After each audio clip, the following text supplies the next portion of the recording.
আসসালামু আলাইকুম। ইলেকট্রিক চুলা এবং রাইস কুকার দুটো একসাথে অন করে আমি কিভাবে প্রতিদিন আমার রান্নাবান্নাগুলো শেষ করি এবং কিভাবে আমার বিদ্যুৎ বিল কম আসে, সেই কথাগুলোই আজকে আপনাদের সাথে আমি শেয়ার করতেছি।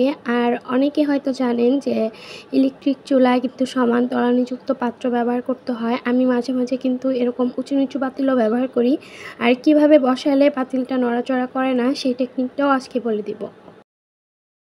ইলেকট্রিক চুলা কিংবা রাইস কুকার আপনি যেটাই ব্যবহার করেন না কেন, সেটা কিন্তু বিদ্যুৎ সাশ্রয়ী থাকলে বিদ্যুৎ বিলও কম আসে এবং আমাদের ব্যবহারের নিয়মকানুন জানা থাকলেও কিন্তু বিদ্যুৎ বিল কম আসে। এই যে এখানে আমি যে উঁচু নিচু পাতিলটা বসাইছি, দস্তার কড়াইটা, সেটা কিন্তু আমি একটা স্ট্যান্ডের উপর বসাইছি। ভাত রাখার যেই স্ট্যান্ডগুলো থাকে সেটা উল্টো করে তারপর আমি চুলার উপর রেখে তারপর কড়াইটা বসাইছি। এতে করে কিন্তু কড়াইটা নড়াচড়াও করে না আর তাপটাও কিন্তু লাগতেছে। তবে এসব পাতিল ব্যবহার না করাই ভালো, কেননা এতে রান্না করতে অনেক বেশি দেরি হয়।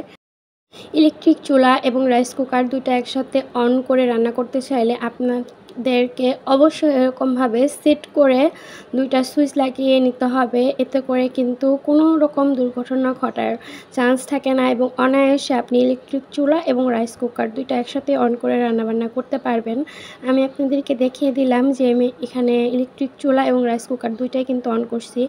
এই যে আমার গ্যাস সিলিন্ডারের চুলাটা, সেটা কিন্তু এখন এমনিই পড়ে আছে, মানে কোনো ব্যবহার হয় না। আমি পুরোপুরিভাবে ইলেকট্রিক চুলা এবং ইলেকট্রিক জিনিসের উপর নির্ভরশীল। কোনো প্রকার গ্যাস আমার বাসায় নাই। আমি সব রান্নাবান্নাগুলো কিন্তু ইলেকট্রিক চুলাই করে থাকি। ইলেকট্রিক চুলা রাইস কুকার ব্যবহারের সুবিধা হচ্ছে আমার আলাদা করে কোনো বাজেট রাখতে হয় না গ্যাস ভরার জন্য। আমরা মাস শেষে যেটা বিদ্যুৎ বিল দেই সেটার সাথেই কিন্তু রান্নার যে বিলটা আসে সেটা দেওয়া হয়ে যায়। তো আমার রাইস কুকার, বিদ্যুৎ বিল, তারপর বাড়ির অন্যান্য সব কিছু ব্যবহার করার পরও বিদ্যুৎ বিল কিন্তু কমই আসে। ইলেকট্রিক চুলায় রান্নার সময় কিছু টেকনিক ফলো করতে হয়। এই ধরেন আপনি ভাত রান্না করতেছেন, সেটা কিন্তু সমান তলানিযুক্ত পাত্রে ব্যবহার করবেন এবং চালটা ধুয়ে কিছুক্ষণ ভিজিয়ে রাখবেন। এতে করে কিন্তু ভাতটা দ্রুত রান্না হয়ে যায় এবং আপনার বিদ্যুৎ বিলও কম আসার সম্ভাবনা থাকে। সেটা রাইস কুকারে হোক কিংবা ইলেকট্রিক চুলায়। তারপর ডাল রান্না করলেও ভিজিয়ে রেখে তারপর আপনি যদি সেটাকে রান্না করেন, দ্রুত রান্না হয়ে যায়। মানে ইলেকট্রিক জিনিস আপনি যতটা সাশ্রয় করে রান্নাবান্না করতে পারবেন ততই কিন্তু আপনার বিদ্যুৎ বিলও কম আসবে। তাই ইলেকট্রিক চুলায় যখনই কোনো রান্নাবান্না করবেন, সমান তলানিযুক্ত পাত্র ব্যবহার করার চেষ্টা করবেন এবং সব কিছু কেটে ধুয়ে পরিষ্কার করে তারপর রান্নাবান্না শুরু করবেন। রান্না করার সময় যখনই আপনি একটা পাত্র বসাবেন, সেটা অবশ্যই ভালো একটা শুকনা কাপড় দিয়ে তলানিটা মুছে দিবেন। এতে করে কিন্তু পাত্রটা দ্রুত গরম হয়ে যায়। আর এই যে রাইস কুকার, ভাত যখন একদম মাড়টা টেনে আসবে, তখনই কিন্তু আপনি রাইস কুকারটা অফ করে ঢাকনা দিয়ে রেখে দিবেন। এতে করে কিন্তু রাইস কুকারে যে গরম থাকে, সেই গরমের ভাপে ভাপে কিন্তু যতটুকু পানি শুকানোর শুকিয়ে যায়। এতে করে কিন্তু আপনার বিদ্যুৎ বিলটা কম আসবে। রাইস কুকারের ভাত ঝরঝরে রাখতে অবশ্যই আপনি ৩০ মিনিট আগে চালটাকে ধুয়ে রেখে দিবেন। তারপর ভাত হওয়ার পর একটা নাড়াচাড়া দিয়ে ঢাকনা দিয়ে রেখে দিবেন। তাহলে ভাতটা একদম ঝরঝরা হয়ে যায়। আগে প্রতি মাসে গ্যাস সিলিন্ডারের জন্য আমার ১৫০০ থেকে ১৬০০ টাকা বাজেট করে রেখে দিতে হতো। তো এখন আমার ওই চিন্তাটা আর নাই যে আমার মাস শেষ হলে গ্যাস শেষ হয়ে যাবে, আমি গ্যাস ভরে এনে তারপর আবার রান্নাবান্না করতে হবে। তো ইলেকট্রিক চুলাতেই এখন আমি সব রান্নাবান্নাগুলো করে থাকি। আর ইলেকট্রিক চুলাটা অন করার পরও কিন্তু অনেকক্ষণ গরম থাকে। ধরেন আপনি ভাতটা বসিয়ে দিলেন, কারেন্ট চলে গেল। আপনি চিন্তা না করে সেই ঢাকনাটা দিয়ে চুলাটা অফ করে রেখে দিবেন। এটার গরমে গরমেও কিন্তু ভাতটা অনেকক্ষণ হতে থাকে। সাথে সাথে কিন্তু চুলাটা ঠান্ডা হয় না। দেখা যাচ্ছে ৫-১০ মিনিট সময় লাগে এই চুলাটা ঠান্ডা হতে। আর অবশ্যই ভাত, তরকারি যেটাই রান্নাবান্না করেন না কেন, সমান তলানিযুক্ত পাত্রে রান্না করবেন। এই যে আমি এরকম সমান পাত্র সবসময় ইউজ করে থাকি।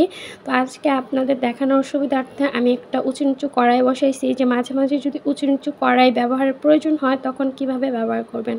এই যে এরকম স্ট্যান্ডের উপর বসিয়ে তারপর কড়াই বসিয়ে দিলে আর এটাকে নড়াচড়া করবে না। ইলেকট্রিক চুলায় যদি আপনি উঁচু নিচু পাতিল বসান এবং সেটা যদি নড়াচড়া করে, এতে করে কিন্তু আপনার টেম্পার গ্লাসটা ভেঙে যাওয়ার সম্ভাবনা থাকে।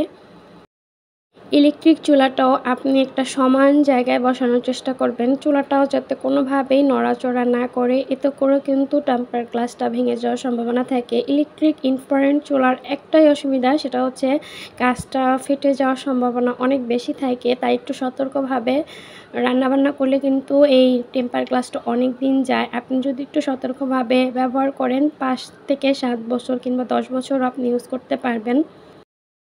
ইলেকট্রিক ইনফ্রারেড চুলাটা যখন অন করা হয়, পুরোপুরি হিটে দেওয়া হয়, সেক্ষেত্রে গোল রাউন্ডটার মধ্যে যদি কোনো পানি পড়ে কিংবা পানি থাকে তাহলে কিন্তু গ্লাসটা ফেটে যাওয়ার সম্ভাবনা থাকে। তাই অবশ্যই পানি যাতে না লাগে সেই দিকটা খেয়াল রাখবেন। তলানিটা ভালোভাবে মুছে দিয়ে তারপর বসানোর চেষ্টা করবেন, আর খুব আস্তে করেই পাত্রগুলো রাখার চেষ্টা করবেন। এতে করে কিন্তু গ্লাসটাও ভালো থাকবে।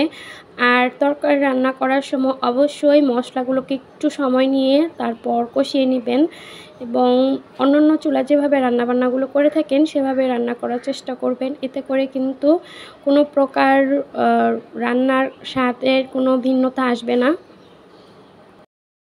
ইলেকট্রিক ইনফ্রারেড চুলায় আপনি সব ধরনের পাত্র ইউজ করে রান্নাবান্না করতে পারবেন, শুধুমাত্র প্লাস্টিক ছাড়া। আপনি মাটির পাত্র বসাতে পারবেন, সিলভার, স্টিল, যে কোনো পাত্রই আপনি বসিয়ে রান্নাবান্নাগুলো করতে পারবেন। এটা ইলেকট্রিক ইনফ্রারেড চুলার সুবিধা। আর আরেকটা সুবিধা হচ্ছে এই চুলাটা অফ করার পরও অনেকক্ষণ গরম থাকে। ধরেন আপনি রান্নাবান্না শেষ করার পর একটু চা গরম করে খাবেন কিংবা পানি গরম করবেন, তখন কিন্তু আপনি রান্নার পাতিলটা সরিয়ে আরেকটা পাত্র বসিয়ে দিলে কিন্তু পানিটা গরম হয়ে যায়, যেহেতু চুলাটা অনেকক্ষণ হিট থাকে। এই চুলার আরেকটা সুবিধা হচ্ছে কোনো প্রকার শর্ট করে না, মানে চুলার আশেপাশে ধরলেও কোনো শর্ট করে না কিংবা পাতিলটা ধরলে, কুচুনটা ধরলেও কখনোই এটা শর্ট করবে না। তো আপনি যদি মাঝামাঝি যে গোল রাউন্ডটা থাকে লাল, সেটার মধ্যে ধরলেও কিন্তু শর্ট করবে না, কিন্তু ওটা যেহেতু পুরোপুরি হিটে থাকে তাই হাতটা পুড়ে যাওয়ার সম্ভাবনা থাকে। যে রাউন্ডটার মধ্যে রান্না হয় সেটার মধ্যে কোনোভাবে হাত দেওয়া যাবে না। এছাড়া আশেপাশে সব জায়গাগুলোতেই কিন্তু ঠান্ডা থাকে। আমি এই চুলাটা প্রায় 6-7 বছর ধরে ইউজ করতেছি, তাই আমার যে ধারণা, যে অভিজ্ঞতাগুলো হয়েছে সেগুলো কিন্তু আপনাদের সুবিধার্থে আমি শেয়ার করি এবং আমি এই ভিডিওগুলো থেকে ভালো রেসপন্সও পাইতেছি আলহামদুলিল্লাহ। তাই আমি মনে করি যে অনেক টাকা দিয়ে একটা সিলিন্ডার গ্যাস প্রতি মাসে কেনার থেকে আমি যদি রাইস কুকার এবং একটা ইলেকট্রিক চুলা দিয়ে মাস শেষে রান্নাবান্নাগুলো কমপ্লিট করতে পারি, সেক্ষেত্রে আমার জন্য অনেকটা সুবিধা। একটা সিলিন্ডার গ্যাসের দাম 1500-1600 টাকা, সেক্ষেত্রে যদি আমার রাইস কুকার এবং ইলেকট্রিক চুলা দুইটা মিলে 1000 টাকারও বিল আসে, তাও আমার কিন্তু 500 টাকা সেভিং হয়। সেই কথা চিন্তাভাবনা করেই কিন্তু আমি ইলেকট্রিক যত জিনিস আছে ওগুলোর উপরেই নির্ভরশীল হচ্ছি, ইলেকট্রিক ইনফ্রারেড চুলা, রাইস কুকার। এই যে এখানে আমি ডালও রান্না করে নিতেছি। আমার সংসারে যাবতীয় যত রান্নাবান্না আছে, নাস্তার আইটেম আছে, চা আছে, সব কিছু কিন্তু আমি এই ইলেকট্রিক চুলায় করে থাকি। ইলেকট্রিক চুলা নিয়ে অনেক ভিডিও আমার চ্যানেলে দেওয়া আছে, আপনারা চাইলে দেখে নিতে পারেন।